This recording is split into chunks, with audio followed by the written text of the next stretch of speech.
whisper of the forgotten room. Li Wei, a 22-year-old exchange student from Shanghai, was overjoyed to start his studies at University Saint Laurent, a prestigious institution located on the outskirts of Lyon, France. The university's Gothic-style campus, nestled amidst forests and rolling hills, was both beautiful and mysterious. The dormitory where Li Wei was assigned stood at the edge of the campus. It was an old building with two wings, one for male students and another for female students.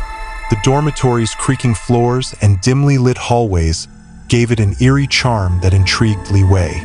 Excited to immerse himself in a new culture, Li Wei quickly befriended his roommates, Pierre, a talkative Frenchman, and Marco, an adventurous Italian. One day, while exploring the library, Li Wei met Elodie, a charming French student with an air of quiet confidence. They struck up a conversation, and Elodie invited him to a small gathering at the female dormitory the following weekend. Eager to meet new people, Li Wei agreed and convinced Pierre and Marco to join him. On Saturday evening, the trio made their way to the female dormitory, which looked even older and more mysterious at night. The party was lively, and Li Wei enjoyed meeting Elodie's friends, including Claire and Amélie. But as the evening went on, his curiosity was piqued by a door at the end of a long hallway. The door was locked, and unlike the rest of the dormitory, it seemed untouched by time. "What's behind that door?" Li Wei asked Elodie. She hesitated before answering. "Just an old storage room. It's been locked for years." Li Wei noticed a strange atmosphere around the door, as if it held secrets waiting to be uncovered. Later that night, he thought he heard faint music, a delicate, almost sorrowful melody. When he mentioned it to the others, they exchanged uneasy glances but said nothing. The next day, Li Wei brought up the locked room again. This time, Claire shared a story that had circulated among students for years. The room had once belonged to a talented musician who studied at the university. Though loved by many, she experienced a heartbreak that led her to withdraw from the world. Over time, rumors about her isolation and mysterious departure grew. Some students claimed to have heard music coming from the room late at night, while others reported an unexplainable chill whenever they passed by the door. "It's probably just an old ghost story," Claire added, trying to laugh it off. Li Wei couldn't shake the feeling that there was more to the story. Over the next few weeks, he delved into the university's history, searching for information about the musician. He discovered a name, Camille Laurent, and a few references to her exceptional talent. The more he learned, the more he felt drawn to uncover the truth about the locked room. Elodie, sensing Li Wei's fascination, suggested they try to enter the room. Pierre and Marco were hesitant but agreed to join them. One night, armed with a flashlight, they made their way to the end of the hallway. Li Wei managed to pick the lock, and the door creaked open, revealing a room frozen in time. Dust-covered furniture, faded photographs, and scattered sheet music gave the space a melancholic beauty. A grand piano stood in the corner, its keys untouched but still gleaming faintly in the moonlight. As they explored the room, a chill filled the air, and the faint melody that Li Wei had heard before seemed to resonate from the piano. None of them were playing it. Elodie whispered, "Let's leave." But before they could move, the door shut on its own. Li Wei felt an overwhelming presence, as if the room itself was alive. The others huddled close, their breaths visible in the cold air. Suddenly, a shadow seemed to form near the piano, an inexplicable, ethereal silhouette. The next day, shaken but determined, Li Wei continued his research. He discovered that Camille had composed many beautiful pieces but never published them. Some of her work was believed to have been taken by someone close to her. Though the details remained unclear, Li Wei felt a strong desire to honor her legacy. Together with Elodie, he worked to piece together her compositions from the scattered sheets found in the room. Their efforts culminated in a small concert held at the university, where Camille's music was performed for the first time in decades. The hauntingly beautiful melodies seemed to carry her story, touching everyone who listened. That night, Li Wei and Elodie visited the room once more, felt lighter, as if the burden it carried had lifted. The locked room became a place of remembrance, its haunting past transformed into a tribute to creativity and resilience. For Li Wei, the experience deepened his connection to the university and to Elodie, who became his closest confidant. Though the mystery of Camille's life would never be fully solved, her music lived on, inspiring those who heard it and reminding them of the power of art to transcend time and tragedy. The Haunting at Greenwood Residences. My name is Michael Carter, and though I've always been skeptical about the supernatural, I cannot ignore the strange events that unfolded during my family's stay at Greenwood Residences in Westport, Connecticut. This story is etched in my mind as one of the most chilling experiences of my life. Our family was often on the move, chasing affordable housing due to my mother's unpredictable work situation after my parents' separation. My older sister, Emily, and I grew used to packing and unpacking, creating a sense of home wherever we landed. After years of moving around, we found ourselves at Greenwood Residences, a modest but oddly vacant apartment complex. Greenwood Residences was an unassuming, L-shaped building on the outskirts of Westport, nestled near a quiet wooded area. The complex had a slightly neglected appearance, with ivy creeping up the brick walls and cracked pavement leading to the parking lot. Despite its condition, the rent of $800 a month was too good to pass up. The landlord, Mr. Whitaker, seemed eager to rent the unit. "You'll love it here. It's quiet and close to town," he said, avoiding eye contact. He quickly handed my mother the keys to Unit 7, the only vacant unit in the building. The apartment itself was simple: 2 small bedrooms, a kitchen with outdated appliances, and a living room that felt too cold despite the summer heat. From the moment we stepped in, I had a strange feeling I couldn't shake, like we weren't entirely alone.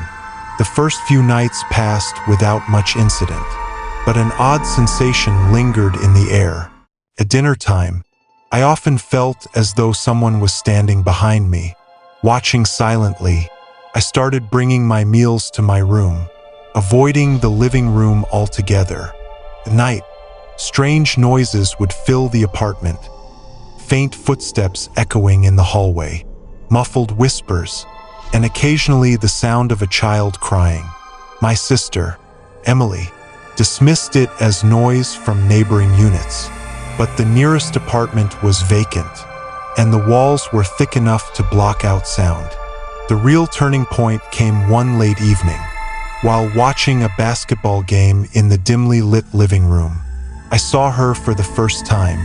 I had just leaned back on the couch when a flicker of movement caught my eye. Turning toward the hallway, I froze. An elderly woman in a faded black dress stood at the end of the corridor, her face pale and emotionless. She moved slowly, gliding past me toward the bathroom door. My heart pounded as I watched her turn the knob and disappear inside. A few minutes later, Emily came downstairs. "Emily," I whispered, "did you see her?" "See who?" she replied, puzzled. "There was a woman. She went into the bathroom," I said, pointing shakily toward the door. Emily hesitated before walking over and opening the bathroom door. It was empty.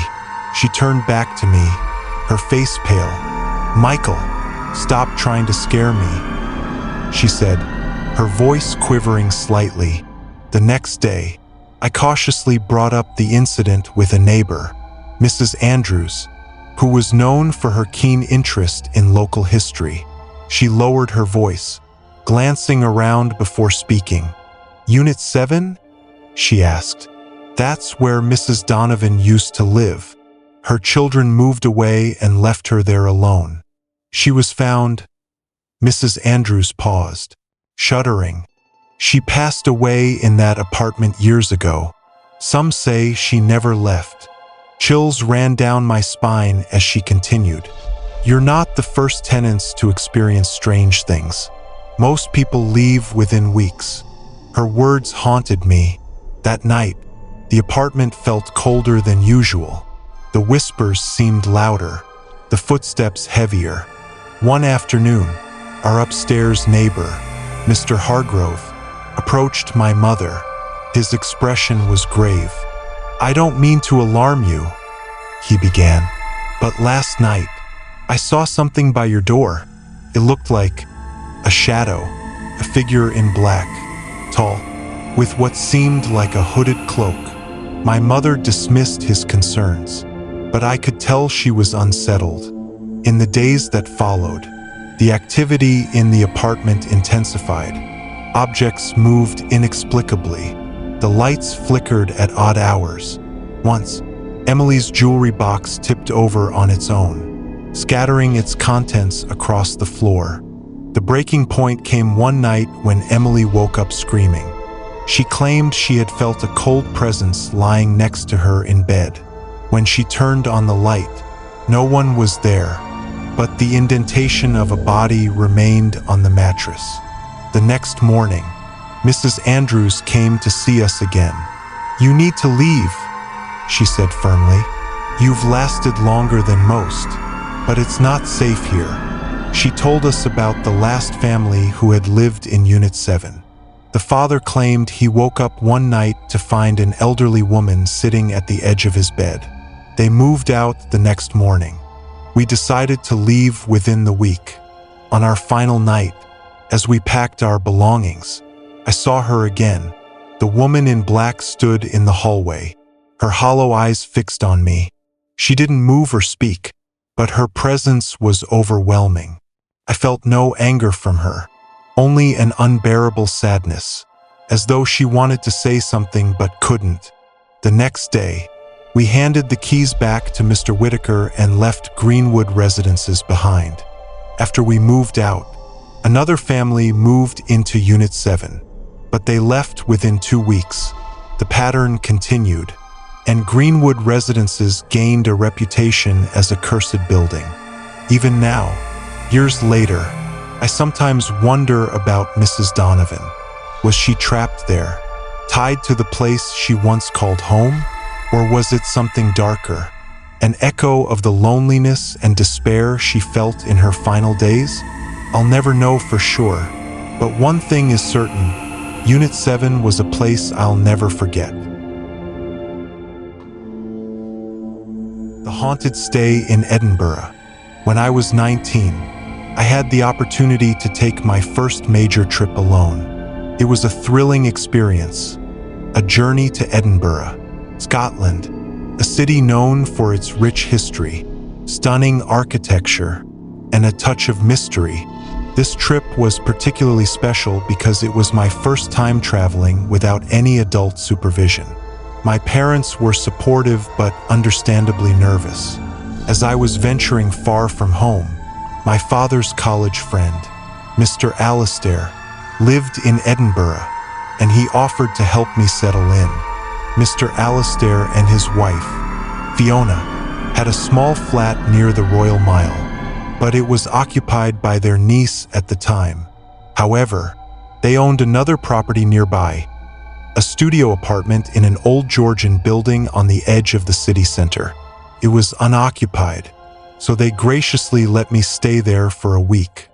The studio was cozy, with a small kitchenette, a vintage wooden bed, and tall windows that overlooked a cobblestone alley. It was perfect for my adventure. Each day, I explored the city, wandering through the historic streets, visiting Edinburgh Castle, and enjoying the local food. But everything changed one particular night. On my fourth night in the studio, I was abruptly awakened by a loud knock on the front door. It wasn't just a single knock. It was insistent and forceful, as if someone was desperate to get in. Groggy and startled, I froze in bed, unsure of what to do. Then, I heard it again this time. The knocking moved to another door in the hallway outside. Along with the knocking, I could hear a woman's voice, muffled but unmistakably distressed. She was pleading for help, her voice trembling with desperation. I stayed in bed, paralyzed with fear. The knocks continued for several minutes, moving from door to door, before fading away into silence. I tried convincing myself it was a dream, but something about the experience felt real, too real. The most unsettling part was that the woman's cries were in English, but spoken in an accent I couldn't place. As a native Spanish speaker who had only been studying English for a year, I found it odd that I could understand her so clearly. The studio was small enough that I could see the entire space from the bed. That night, I lay awake for hours, trying to calm my nerves. As I stared at the ceiling, a faint sound caught my attention. It came from the door, the subtle metallic click of a key turning in the lock. I sat upright, heart pounding. The doorknob twisted, and the door creaked open. Standing in the doorway was a boy, no older than 10. His appearance was ghostly, his skin pale as moonlight, and his clothes looked like they belonged to another era. He wore a white shirt with suspenders and dark trousers that seemed slightly oversized. I pretended to be asleep, peeking through barely open eyes. The boy walked across the room, his bare feet making no sound on the wooden floor. He stopped by the bed and leaned over me. "Wake up," he said softly, his voice steady but filled with urgency. "Please, you have to come with me. You need to see this." My mind raced. Should I follow him? Was this some sort of lucid dream? But fear held me in place, and I remained still, feigning sleep. After a moment, the boy sighed and walked back to the door. I heard it close behind him, followed by the faint click of the lock turning. The following morning, I recounted the incident to Mr. Alistair. He listened carefully, his expression a mix of curiosity and concern. "That building has a long history," he said. "It was part of the old tenements before being converted into modern apartments. But I've never heard of anything like what you're describing."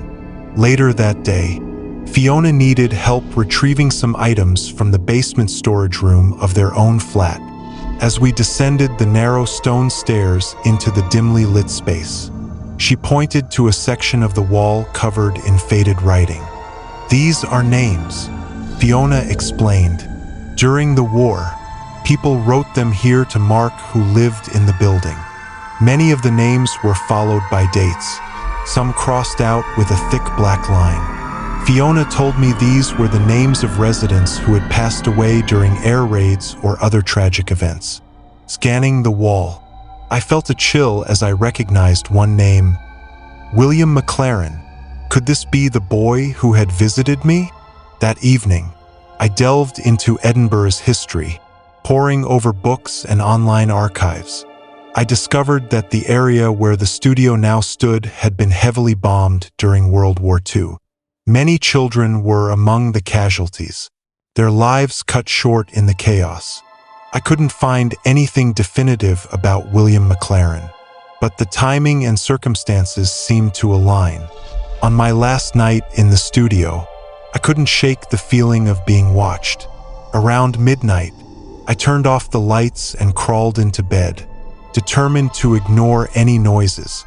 But then, I heard it, a soft knock, followed by the sound of footsteps in the hallway. The footsteps grew louder, stopping just outside my door. This time, I forced myself to look. Through the dim light coming from the window, I saw the boy standing at the foot of my bed. His expression was sad but not threatening. He pointed toward the door. "You need to leave now," he whispered.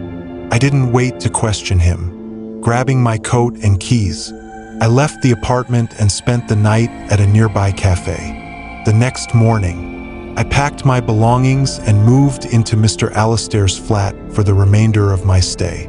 When I returned the studio keys, I couldn't help but glance back at the building. The windows seemed darker, the alley quieter than usual. I never saw the boy again, but his presence stayed with me. Years later, I still think about that week in Edinburgh. Was the boy a restless spirit, or was it all a vivid hallucination born from exhaustion and fear? I may never know the truth, but one thing is certain. My time in that studio left an indelible mark on me. The mystery of the old librarian's house. At just 9 years old, Oliver Brooks was already an adventurer in his own right. His family had recently moved into a charming but somewhat eerie Victorian house in the heart of Windermere, a small town nestled in the English countryside. The house had history. Its previous owner was a reclusive librarian who had converted part of the house into a private reading room and storage for rare books. For Oliver, the house was a playground of endless exploration. Its creaky wooden floors, narrow staircases, and hidden nooks made every day feel like an adventure. His best friend, Henry Carter, often came over after school to join him in their imaginative escapades. Together, they turned the house into the setting for their spy missions and treasure hunts.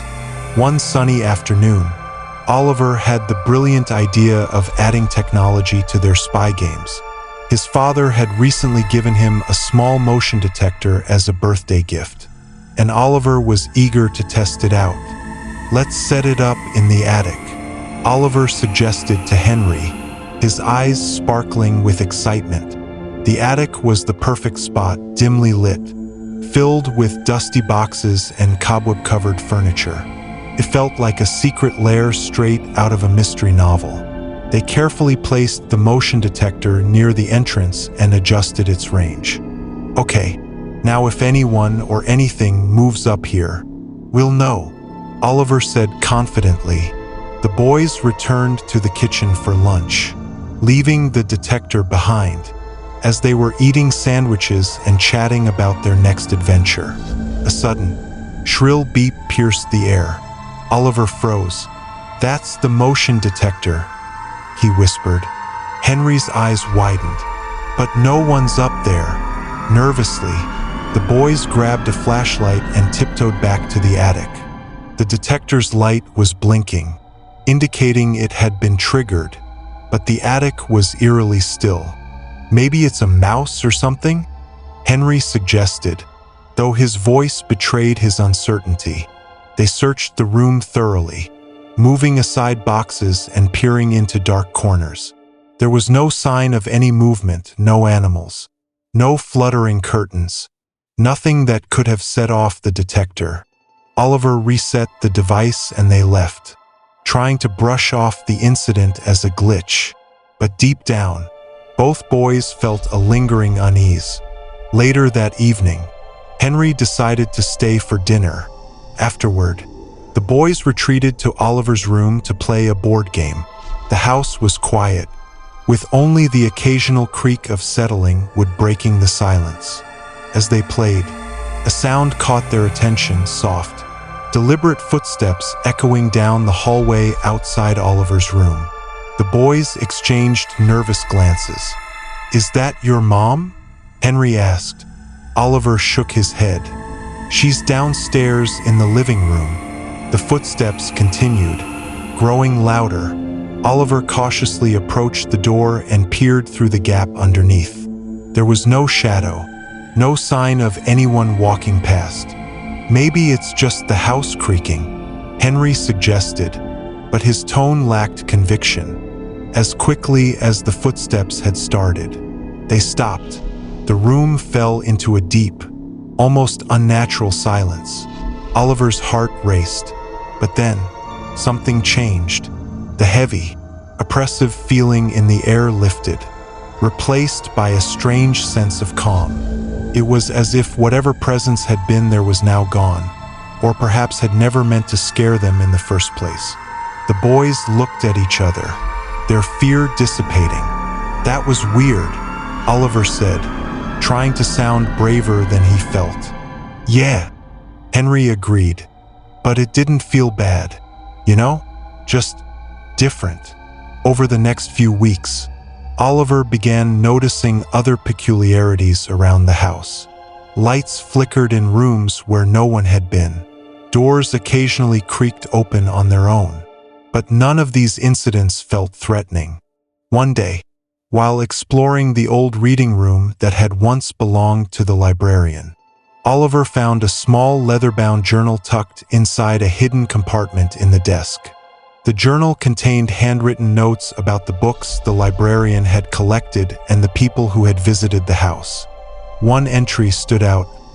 "There is a spirit of kindness in this house, a guardian, perhaps, who watches over those who dwell here." Oliver couldn't help but feel a connection to the house's history. He spent hours in the reading room, flipping through old books and imagining the lives of those who had come before him.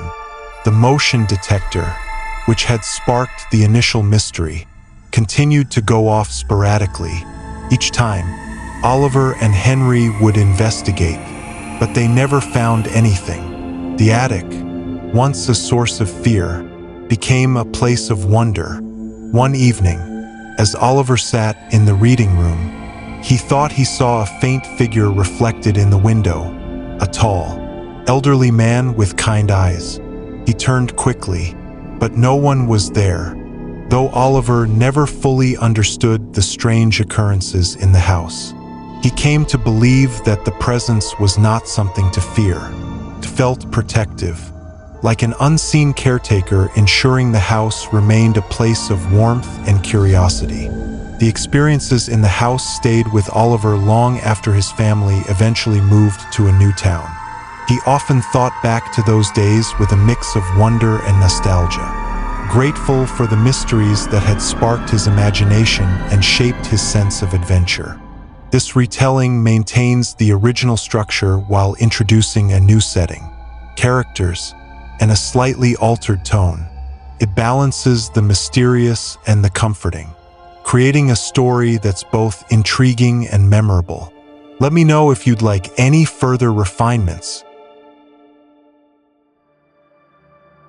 Thank you for spending your time with us tonight, exploring these mysterious and spine-chilling stories. If these tales have sparked your curiosity or left you with unforgettable feelings, don't hesitate to share your thoughts in the comments below. And if you've had similar paranormal experiences that you'd like to share, feel free to send your story to the email address provided in the description. Who knows? Your story might become part of our journey into the spiritual world in a future episode. Don't forget to hit like, subscribe, and turn on the notification bell so you won't miss any of our haunting tales. See you in the next episode, and remember, always keep a light by your side.